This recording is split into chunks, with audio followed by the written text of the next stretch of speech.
Tonight, lawmakers across the state get ready to go back to work on Capitol Hill. The 109th General Assembly begins its 2016 session tomorrow. Two of the big topics they'll be discussing this session include abortion legislation and gun rights.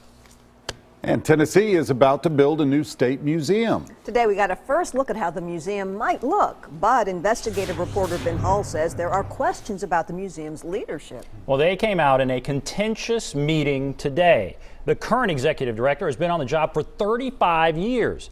The question is, how much longer will she stay on the job?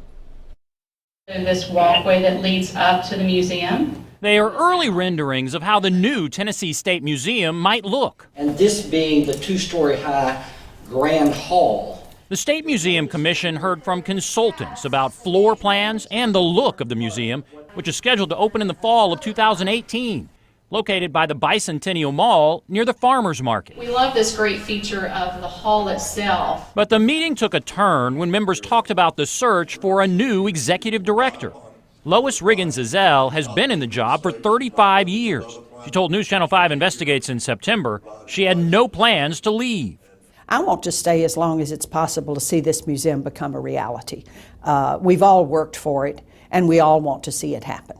Today, the commission named a three-person search committee to begin the process of finding a new director. But during a break, tempers flared over how long that search will take. Let's stop this. We're in the process. Commission member Victor Ash said a new director should be in place by the end of this year. The groundbreaking will be in April.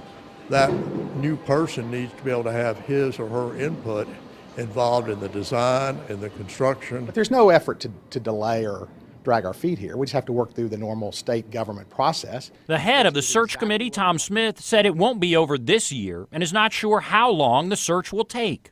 There's no bad use of manipulating a system to help an old rich man.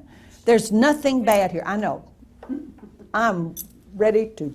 Lois Riggins-Ezell was defensive in September when we questioned her about why the museum has nearly 200 paintings by the artist Red Grooms, all owned by newly appointed commission member Walter Nestrick.